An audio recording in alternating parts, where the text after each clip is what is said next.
Добрый вечер, друзья. Добро пожаловать в класс. Перекличку делать не буду. В класс вход свободный, выход по желанию. Сегодня 27 сентября 2024 год.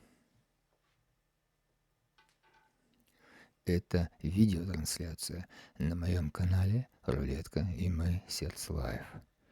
Бытует мнение, когда дилер открывает стол, он первый спин, если нет игроков за столом, играет в число сегодняшнего дня. А у нас сегодня за игровым столом, давайте посмотрим. У нас сегодня за игровым столом почти 2600 игроков. Я лично вас всех приветствую. Сделаем несколько бросков, посмотрим, как ложится шарик.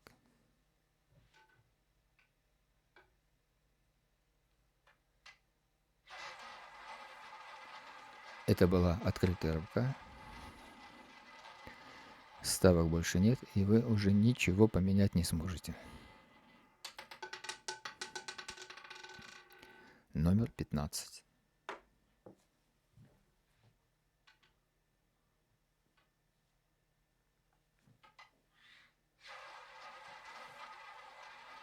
Это был бросок, закрытая рука.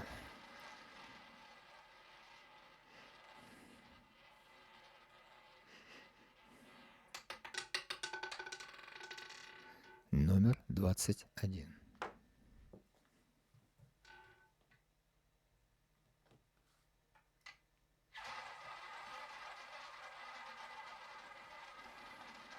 Шарик вышел неплохо, без посторонних звуков. Если есть возможность, всегда прислушивайтесь, как звучит шарик. Номер 21. Это повтор.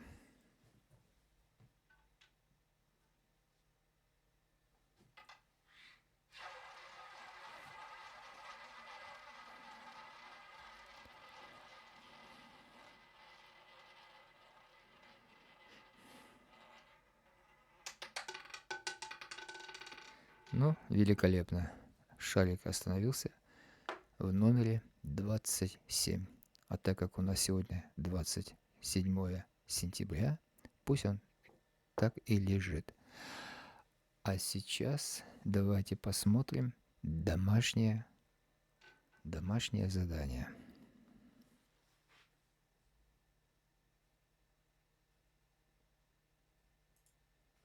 Итак, домашнее задание.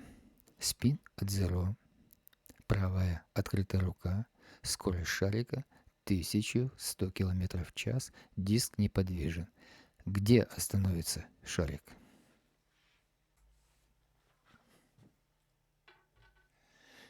Выполняю домашнее задание. Диск неподвижен от zero. Открытая правая рука. Начальная скорость шарика 1100 км в час. Я присвоил эту скорость белому теннисному шарику.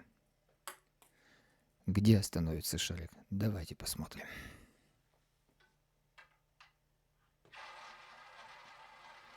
Начальная скорость шарика 1100 км в час.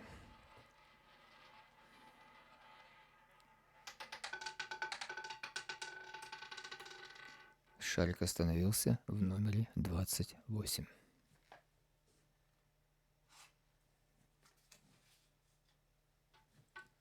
Пробуем.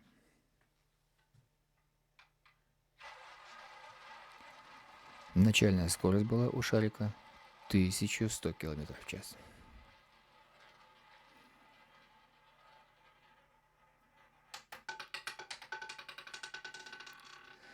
Шарик остановился в номере 31.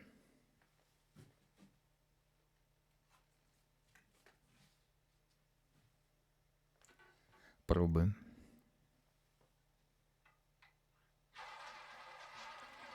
Начальная скорость была у шарика 1100 км в час.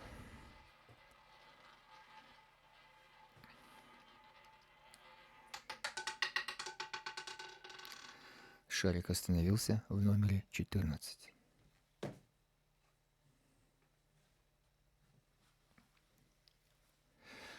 Ну, думаю, ответ ясен. Это зона 9. Это зона 9.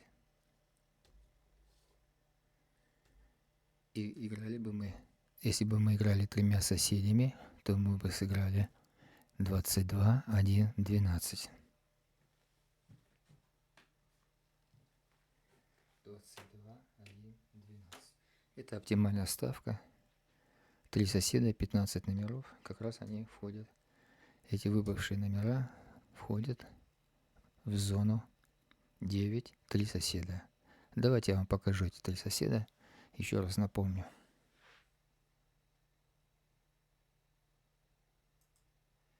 Вот, посмотрите. У нас зона 9. Зона 9. Три соседа. 22. 22, 1, 12. Давайте вернемся.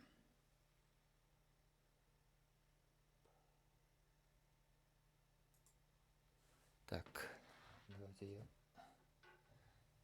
это уберу.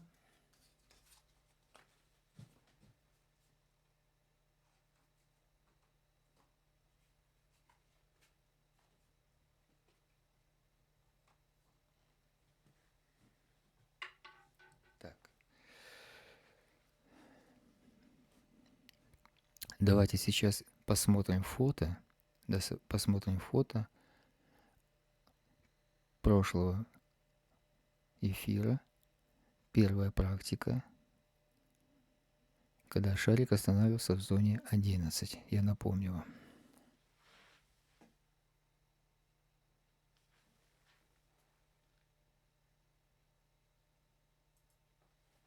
Вот посмотрите.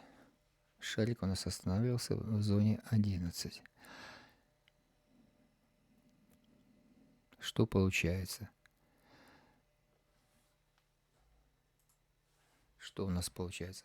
При неподвижном диске, при скорости шарика 1100 км в час, на открытой руке шарик останавливается где-то в районе 200-250 градусов от точки вбрасывания.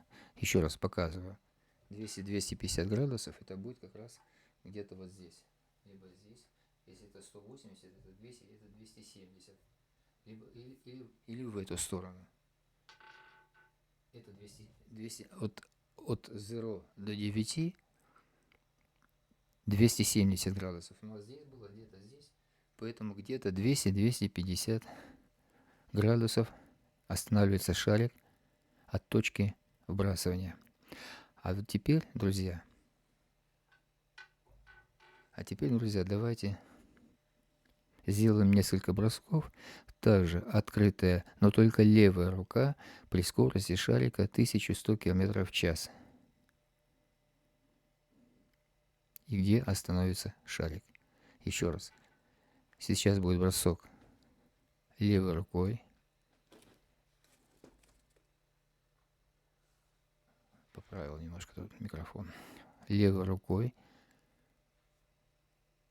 Открытая левая рука.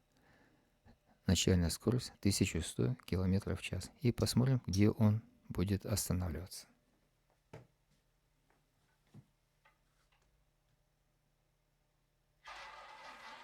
Итак, начальная скорость была 1100 км в час.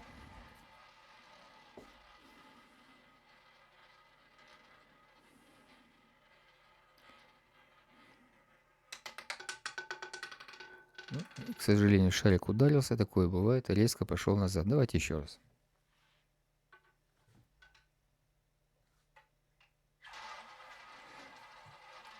Начальная скорость 1100 км в час.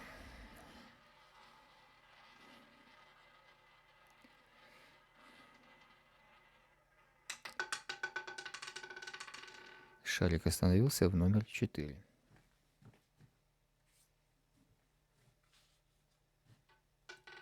Пробуем еще.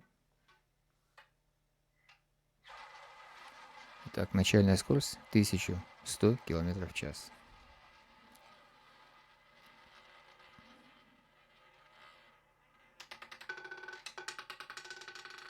Шарик остановился в номере 5.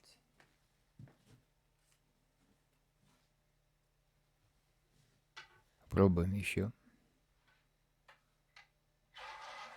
Итак, начальная скорость 1100 км в час. Теннисный шарик.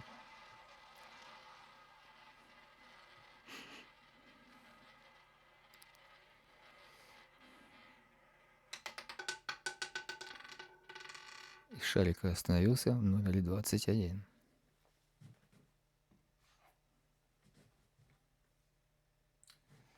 Друзья, ну остановимся на этом примере.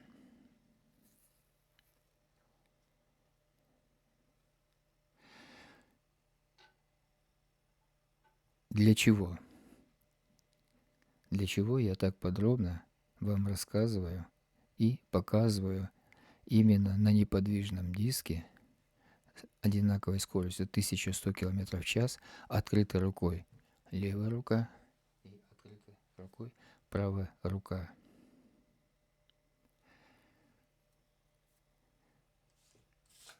Так, я сейчас это уберу.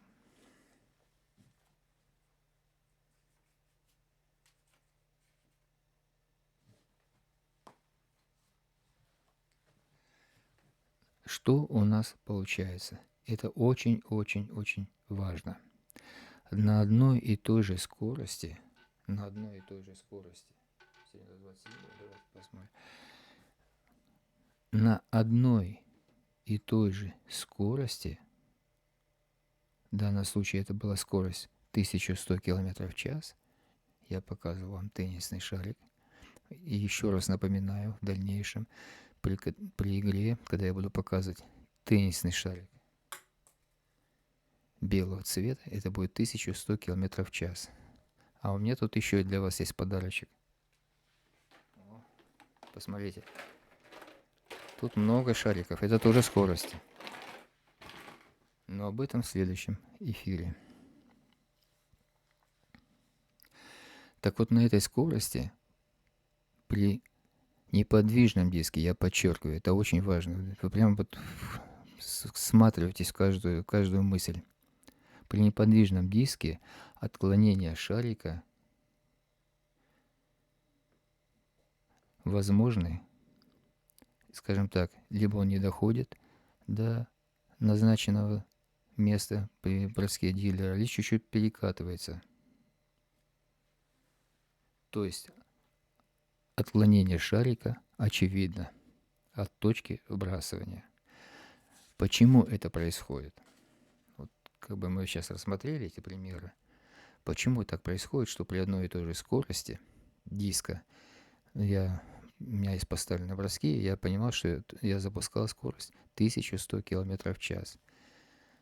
Во-первых, повторить абсолютно одинаково скорость шарика практически невозможно. То есть, когда дилер закручивает скорость, у него, допустим, у него тоже поставленная скорость, ну, практически невозможно повторить. Бывают всегда отклонения, есть еще и давка. Ну, много нюансов. Поэтому отклонения, естественно, это возможно, и они будут всегда. Во-вторых, если шарик передавить во время броска, он остановится чуть дальше. Что я имею в виду?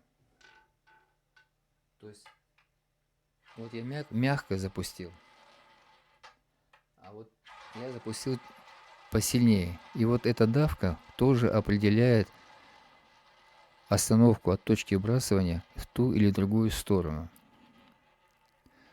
А если шарик запустить помягче, то он, естественно, становится чуть-чуть ближе от точки вбрасывания. Причем еще раз обратите внимание, что мы пока рассматриваем ситуацию при неподвижном диске. Мы будем надо рассматривать все возможные моменты во время броска, но сейчас и пока по отдельности. А потом все соединим и уже начнем работать на изучение скоростей, как при игре, как говорится, в казино.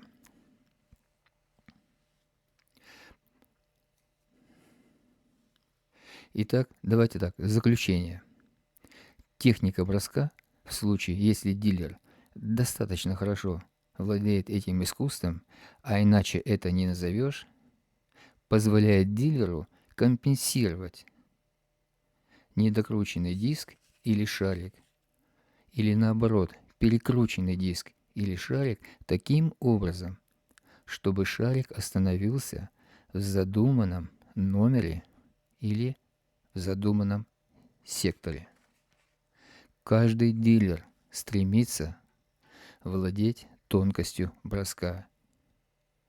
И достигнув определенного мастерства, он может в доли секунды при броске, используя свои навыки, слегка изменить уже при закрученном диске скорость шарика или давку, чтобы шарик остановился в задуманном секторе. Друзья, это очень-очень сложно, и поэтому каждая минута, проведенная дилером за рулеткой, это своего рода тренировка повышения мастерства, и оно не имеет границ совершенства.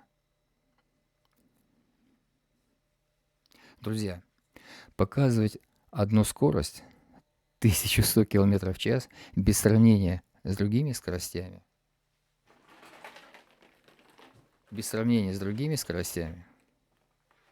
это я вам показал на перспективу, это игра в пустоту.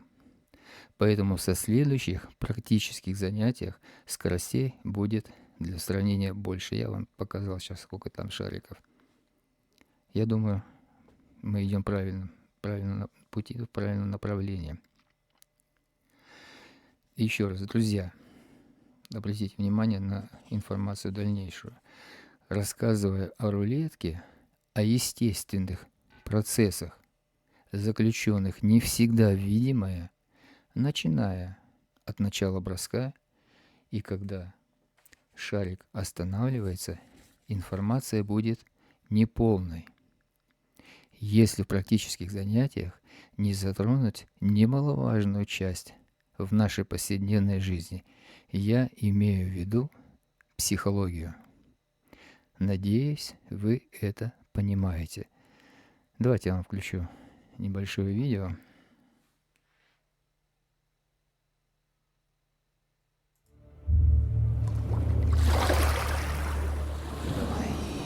Вот так будет начинаться урок психологии.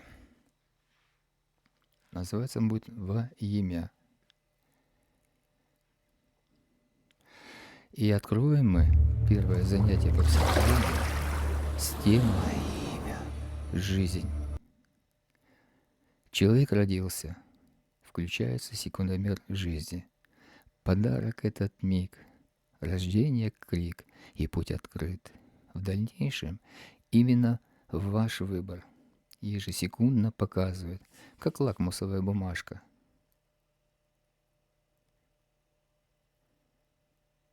Понимание происходящего в эту самую секунду. Я специально сделал паузу, чтобы вы следили за моей мыслью. А насколько максимально правильны ваши дальнейшие действия?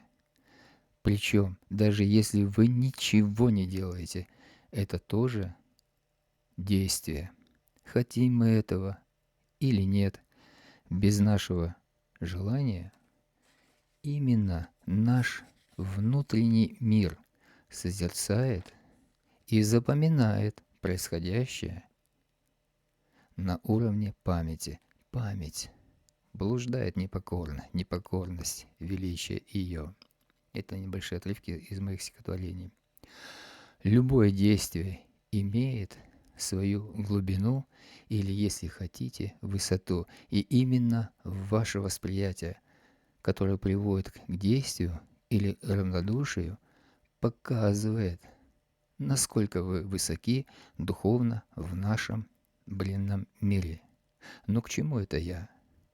Когда вы играете за столом рулетки, ваш выбор сокращается до мгновения. И вот здесь психология в самом широком смысле и играет основную роль, потому что связь между информацией и действием приобретает исключительность, в совокупности, конечно, и с удачей. А в итоге это влияет на результат, либо положительный, либо нет. Но есть ли определенные постулаты для успешной игры? Как вы думаете? Я вам отвечу. Конечно, нет. В противном случае все бы выигрывали. Но чем правильнее вы понимаете действительность с учетом жизненного опыта или навыках в той или иной области, которые интересны вам. В данном случае я имею в виду игру за столом рулетки. В этот момент сдержанность, как глубинный регулятор в совокупности с вашей управляемостью, приобретают заключительный шаг на пути не только к успеху за игровым столом, а также в вашей повседневной жизни, прокладывая путь к высокому. Ну что, приступим? Уверен, вам понравится ход моих мыслей. На примерах моих видео о рулетке ваш интерес очевиден. Задавая вам некоторые вопросы психологического характера, а затем отвечая на эти вопросы, мое понимание или видение будет не удивлять, а скорее погружать ваш мозг в невесомость.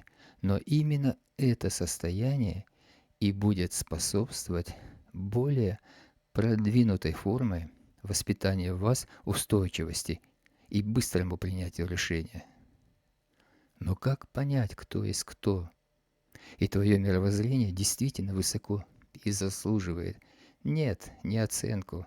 Оценивать вас будет ваша жизнь. Вот с этого и начнем. Что такое жизнь? Попробуйте ответить прямо сейчас.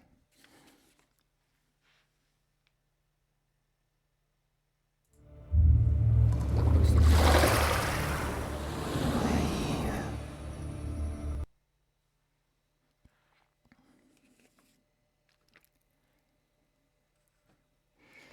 Ну что, ответили? Давайте продолжим. Вы проснулись. Это жизнь. Вам признаются в любви. И это жизнь. Кстати, у любви есть секрет. Но об этом позже.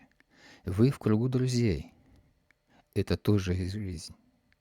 Это тоже жизнь. Но давайте заглянем чуть дальше. Или я бы сказал, чуть-чуть выше. Мы живем относительно времени, так как время – величина постоянная. Но время не единственная постоянная величина. Я уверен, вы эти явления знаете. Они интересны тем, что постоянны как время. Попробуйте перечислить несколько из них. И продолжим. Хотим мы этого или нет, так же, как и время, они влияют на нашу жизнь. Важно, все явления имеют метку абсолюта и поэтому постоянны в своем величии. Но что это значит? Они независимы друг от друга ни при каких обстоятельствах. Время, душа постоянны в своем величии, но в отличие от других явлений, например, тепло, холод, есть между душой, есть между душой и временем одно чрезвычайное обстоятельство. Душа, время могут объединяться, и это объединение называется жизнь.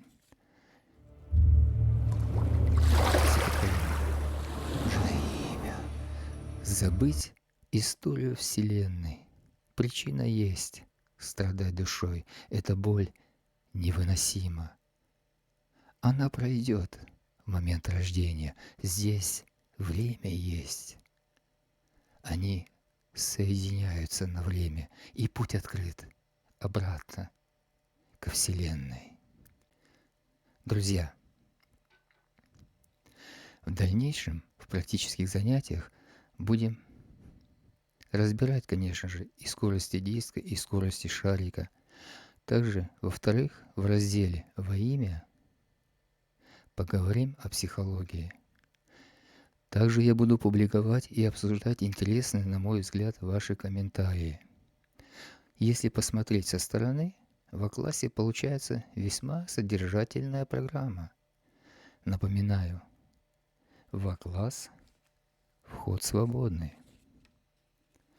Надеюсь, заинтересованность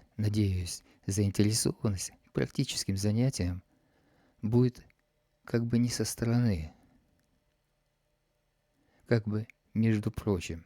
Не хотелось бы этого. Поэтому подпишитесь, подпишитесь. А подписавшись, мы объединимся в одном общем интересе. И уже будем вместе продолжать движение к главному. Вы узнаете о секрете рулетки. Я отдам вам секрет рулетки просто так. Хотя миллионы людей на протяжении с момента появления рулетки искали, в чем скрыт секрет рулетки. Писали различные стратегии. Я вот знаю, что два физика из Америки написали, что между диском и шариком никакой зависимости нет. Даже получили за эту писанинку Нобелевскую премию.